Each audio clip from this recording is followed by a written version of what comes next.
There we go. So look, you got more than 10 books done. I only got like 7. It was an accident. I can't sit this down, they're gonna fall. This is not fair at all. Just sit it on my lap. At all. That's not fair. I only got some of the Kristy Miller books done.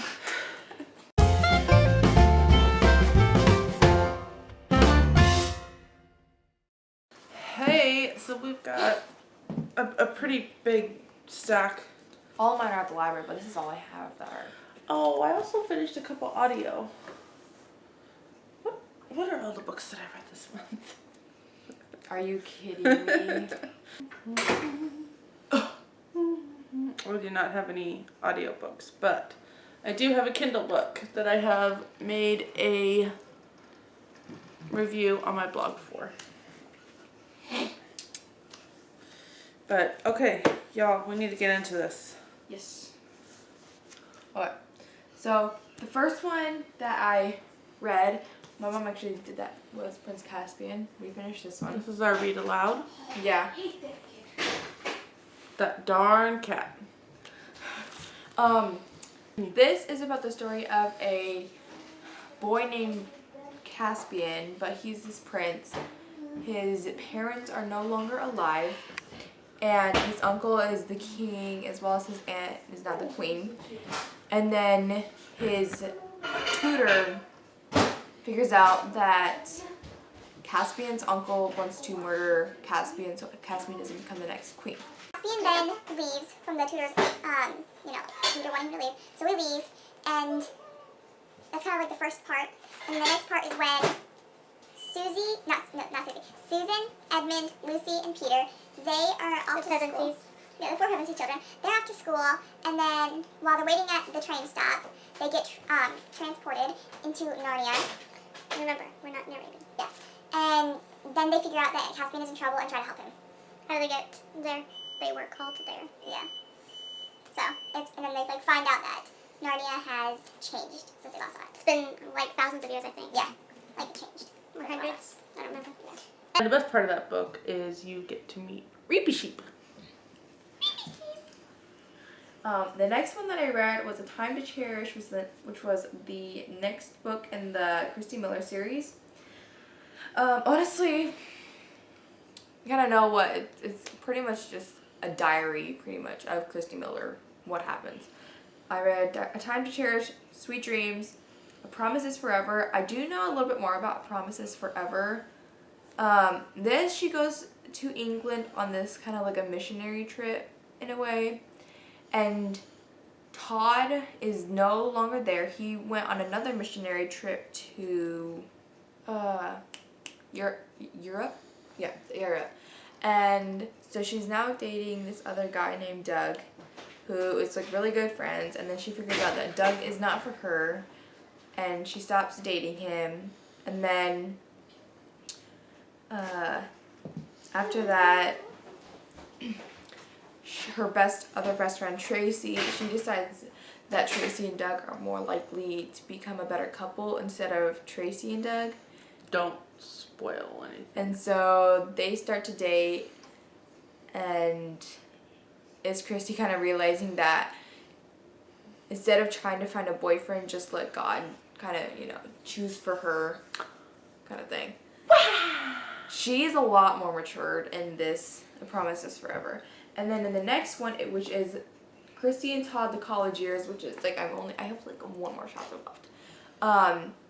She is now 19 or 20, and she is living in Europe, and Todd is living somewhere else. But she's kind of taking care of these children, and she gets this like, it's almost like a 1-month trip or vacation. And so she, Todd, and Katie, one of her best friends, they all get together and kind of travel around Europe. So Venice, they get to go to France, they get to go to Germany and all of these different places. And Katie is kind of like making fun. It's not really making fun, but you know, thinking that Todd and Kristy are gonna get married soon. Why do we have 2 cats here? I don't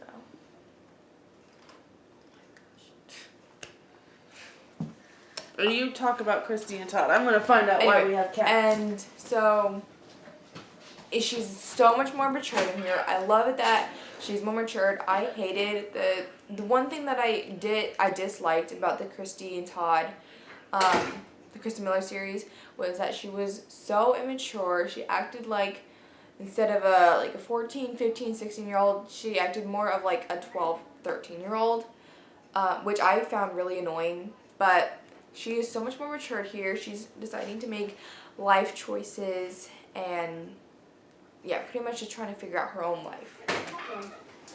Okay, I read the last book of The Land of Stories. I actually listened to this. This was really, really good.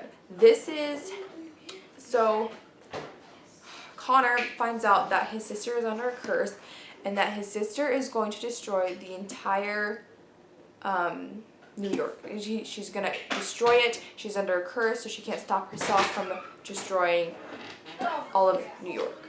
So Connor, as well as his friend, Bree, who found out that she is part of the fairy world, they are trying to stop Alex from destroying all of New York with this curse that she's under. And then after they try to do that, they find out, what was it? Yeah, anyway, they're just trying to stop the one sister from, they're trying to just stop Alex from destroying all of New York, bringing all these characters from the Land of Stories into this, and, you know, try not to go to jail for eternity, not eternity, eternity. And then, by the end of this video, I'll probably be done with this. But until tomorrow, and then the thing about Jellyfish, I thought I was... Which is part of Read Your Bookshelves for June. Oh wait, it's not in there anymore. Never mind. That was in there. This is the story of a girl, now I can't even remember her name. Oh my goodness. Because it's told in first person. Susie, that's the name. Susie, whose best friend Franny drowns, and yet Franny is such a good swimmer that it didn't make sense. It doesn't make sense to Susie, who has Asperger's. Susie has Asperger's? She's autistic or she has Asperger's. So it doesn't make sense to her that her friend, her best friend drowns, even though she's a really, really good swimmer. And so when she learns about these jellyfish, she thinks that her friend might have died because of these jellyfish that are invisible and you can't see them. But no one believes her, and so she decides to kind of explore a little deeper, and she meets this guy named Jamie online who is this jellyfish scientist type guy, and she's trying to figure out a way to meet him so she can tell him that she thinks that her friend had drowned because of these invisible jellyfish. It's really, really good so far. Her brother is gay. The more I'm getting into it, the more I'm enjoying it. I read like 150 pages last night in about an hour and a half because it was like that fast moving and really, really good. So, that's it.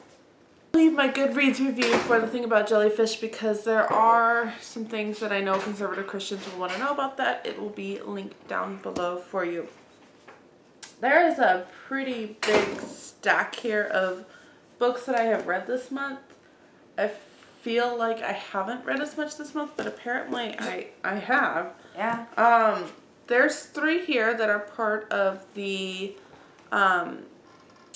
Christian book box, so I have 2 more to finish and then I will wrap up that project, but there's 3 here, and then there is this stack, which does have like half of this stack is pretty quick reads. Yeah. So let's dive right into this. First of all, I will mention that I read On the Cliffs of Foxglove. I keep wanting to say Foxhole.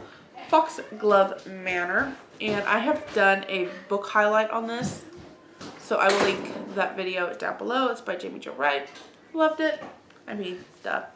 And now I will pass it on to my daughter to read. Every time I think of On the Cliffs, I think of On the Cliffs of the Bay, of the Bayou or something like that. Close to the bayou.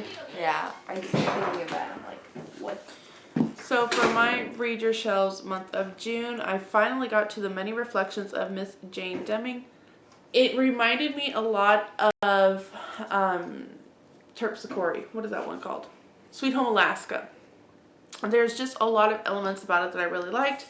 The book begins with Jane's little brother and stepmother are going to go to the state of Washington, and basically the stepmom is going to marry a wealthy-do man. They are needing, this was like this big mail order bride thing that was going on.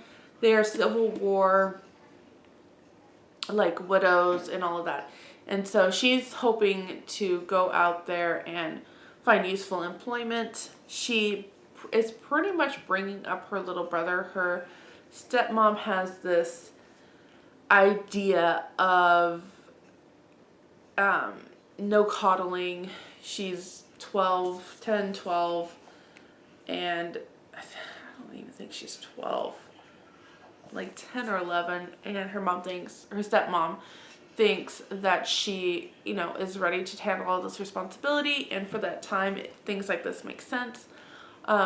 Jane really wants something better in life. She really likes to be educated, and her stepmom is not educated, and so she just doesn't understand. Well, anyway, on this boat across, which is where most of this book takes place. Most of it takes place on this boat across. So you have to kind of go around and up to Washington, and it's a pretty long journey, and she's kind of a good girl. She ends up getting in a couple scrapes, but as the most part, she's like one of those really good girls, but she's very blunt about things, and so that kind of gets her into a lot of scrapes. And the story, what I'm trying to tell you, it doesn't sound very interesting at all. But again, if you like Sweet Home Alaska, which that was something we really enjoyed, this was a lot of those, just trying to figure out how you're going to live from what you know and basically rebuild your life in a different way.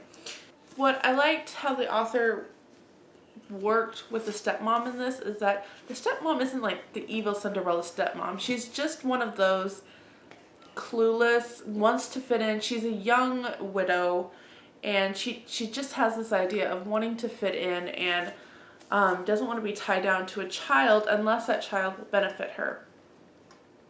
And later on in the book, you have the guy that's going to basically become the stepdad, and even in that whole aspect of now she has a father, now the stepmom has a father, he's not one of those that basically comes and strolls up a whirlwind or doesn't care. He tries to figure out the balance of, I'm now a father, I'm now a husband. And I really, really appreciated just the struggles that they go through to learn how to be a family. Anyway, I really enjoyed this a lot. And yeah, it'll go right up there, I think, with Sweet Home Alaska, and maybe one that we can pick up later this year to read as a family. Okay. My daughter's like, here's the next one. The next one, it was a really short read. I read it in a few hours. It is, let's see how many pages. 163. Like, look how tiny this is. But this is Red Rover, An Accidental Case of Emily Abbott by Perry Elizabeth Kirkpatrick. She is a young wannabe college student, has a beat up car, kind of everything stereotypical, and it gets to the coffee house where she has to train this new barista.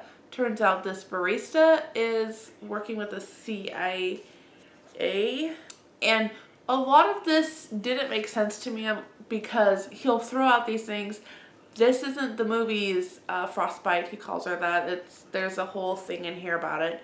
It's like, this isn't the movie's Frostbite, and yet there's this one scene where he's like, we need to act inconspicuous. It is 100 degrees Arizona.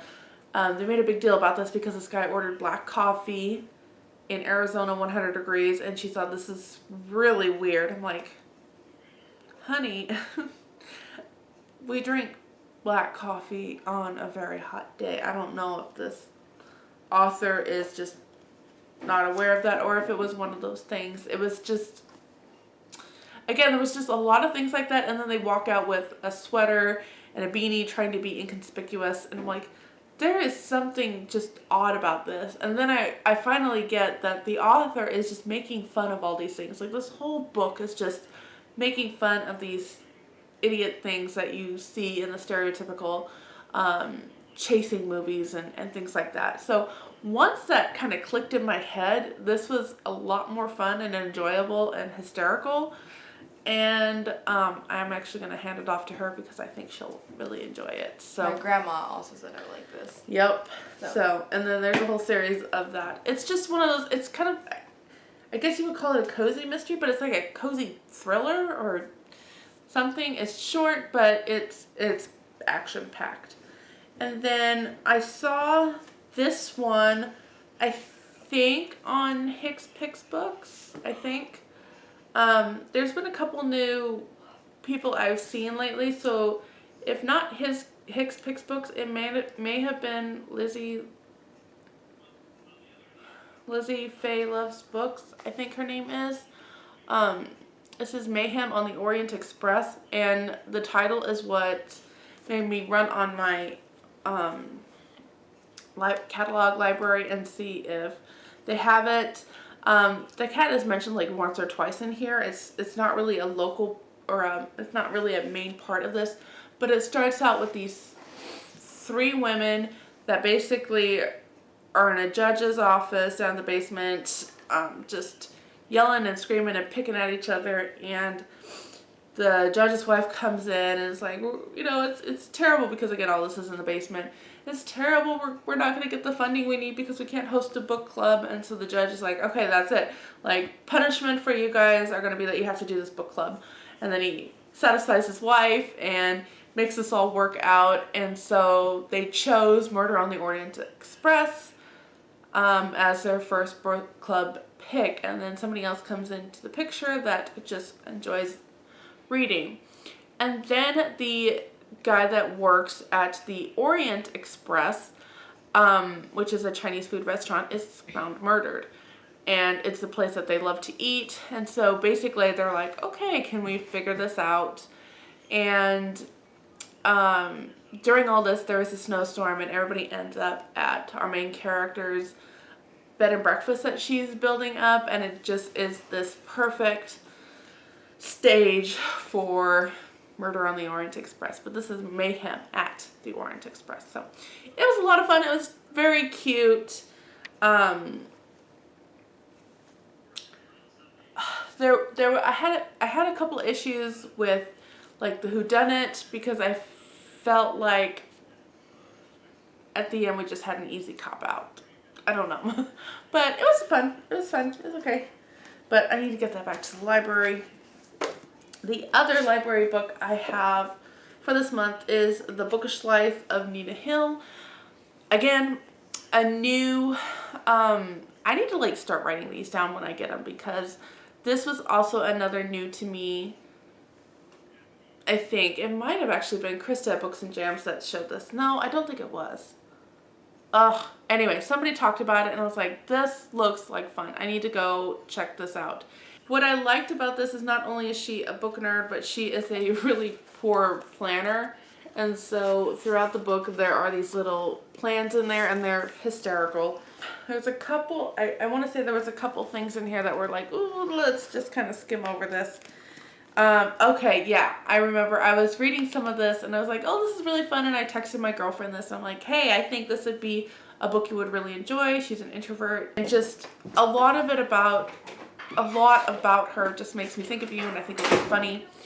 And then she goes to her friends to a book club, and I think it's at a bar, and they end up like talking about guy parts and measuring, and I'm like, never mind, I take all of that back, this is not the book for you. But that was a little uncomfortable. But after that, it was pretty funny. I ended up giving it like 3.75 stars because I didn't really want to give it a 4 stars just because of some of the things in there. I don't want it to sound like, hi, I really recommend you read this book, because it's kind of one of those, it's like that movie, like Bridget Jones' Diary, that you'd love to watch but you cannot recommend. I've never actually seen Bridget Jones' Diary. I just had to pull something out of a hat. For me, it would be the movie Death by Murder or Clue. Like, they're so ridiculous, and Death by Murder has a lot of language in it, but they're hysterical, and I just can't recommend them. And this book is kind of like that. There is a lot of the imagination of Nina that I really related to. Just that active imagination that you can envision different scenarios and you being a part of these scenarios and then realizing, this is not my real life. There's a lot of like little trivia tidbits in here. There's a lot of like book discussions and TV show discussions, and this is just really fun. So the whole trivia aspect is that she's part of this trivia club that basically like competes with other ones. And there's a guy on the other team that he's just really good at sports, and this is not Nina's forte at all. And so basically they end up losing because she just doesn't know enough sports. And so she's wanting to kind of grow a little bit more and understand it. But it was definitely one of those, this was fun, lighthearted, and I needed it at the right time, but not one I can recommend with a clear conscience. But it just is one of those. It was fun. I enjoyed it. I laughed. I cried. It moved me, Bob. VeggieTale reference. So yeah, now I can take this one back to the library. And then I think, okay, I want to move this one for last. And then Chantel had a read along this month for the Westing game, and I read this yesterday. So really eking it in before the end of the month. And this is a Newbery winner for 1979, I think. Pretty sure this is 1979's Newbery Medal winner. And basically the story of this is the 16 people basically get invitations to live at this house, apartment, complex thing, and then somebody is found dead, and then in the will all of these people fit in here somehow, some way, and that's like then you're given clues as to figure out who killed Uncle Sam, as how he goes by, and how it was done, what is this whole mystery all about. And for the most part, I think you're following what's going on through the eyes of Turtle, which is one of the younger character girls in this, but you definitely have a lot of cast of characters that kind of bounce back and forth. There was the clues had me right off the back. I knew where it was going, and I appreciated that because I think a lot of kids at that time and day would get the clues. I don't know how many today would, but definitely during that time, and so I think it would have been easy. And then for me, I didn't get the whole mystery, which I appreciated a lot because I was looking for something else. And so again, just one of those things that I really appreciate, because to me, if this is a Newbery Medal winner, then it has to do with middle grade and elementary. And I think there was enough here that would enrapture that age group to read along. I don't know if they would get as much of the mystery. Maybe I'm dumbing our generation down more than I need to, but I don't think they would get as much. But it would be enjoyable for them to kind of see the process and then it was enjoyable for me. So this, I think, would make a good read aloud for that aspect of two age groups, the younger and the older, kind of enjoying this as much. So I think I gave this 4 stars. I kind of enjoyed it. It was definitely fun. It doesn't sound like I'm very enthusiastic about it, but it was. It was very enjoyable. I don't know if I'll keep it. I don't know. The one book, the blue book that you didn't like, that I recommended, I know it has me in it. The one you didn't like that I said is like The Wrinkle in Time. Oh, When You Reach Me. When You Reach Me. I don't like that one. Yeah, so and I did, and I think that this has elements similar to When You Reach Me, and so I don't see you liking it. I think Steven might really enjoy it, so I might offer it to him, and then one of the books for my summer TBR was The Summer of My German Soldier by Betty Green, and this one was this a Newbery? Maybe it wasn't. Maybe it was just is just considered a classic. It was originally the New York Times Outstanding Book of the Year, National Book Award finalist. So it's not one, but it was originally published in 1973. I would have thought it was older than that. But this tells the story of a 10 or 12-year-old girl, Betty, who lives in a small southern town, and basically German POWs are sent there to work the fields, yada yada yada, and Betty is the disliked girl of the family. She's not pretty according to her mother, and so her mother favors the sister and is always complaining about Betty's dress or hair or whatever. And Betty's just kind of at that point where she's still that inner person, just wants the love of her parents, but outwardly she's like, I'll never measure up, so why bother? And her father is just an abusive person. So both of her parents, in my opinion, are very abusive. One is physical and verbal, and the other one's emotional and verbal. And then you have this sweet black servant named Ruth is the servant. She's a sweetheart. I love her. I want to be her best friend, and I want to sit and have tea with her because she just has that quiet wisdom and strength and she has the no guff personality about her. So basically what happens is this little girl is she's hungry. She's hungry for love. She does get it from the servant, but you know what she wants. And so at some point this German soldier basically escapes, and he ends up on her doorstep, and it's kind of like, what do you do? She does see herself as in love with him, and I was a little disturbed at that at first because I'm like, she's too young. But then I was thinking about it. I was like, I see a lot of that today. I see a lot of young girls just hungering for a father's love and attention and not getting it. And so when somebody else, not even meaning to go in a love-centered way, but just showing kindness, they latch onto it and they hold tight to it. And I think this kind of portrayed a lot of that simply. It's a very heart-wrenching book. My heart caught in my throat quite a few times of this, and I gave it 5 stars because I really liked it. I will say this.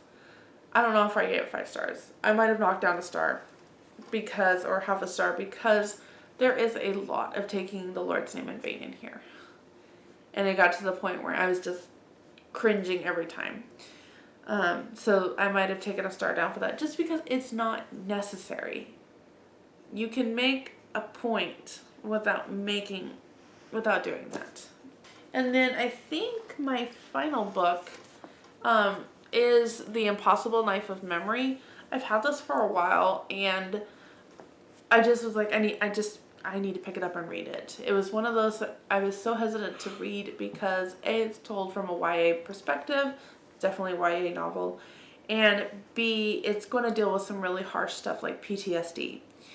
And I think I would give it 4 stars, and again, it's not one that I would easily recommend.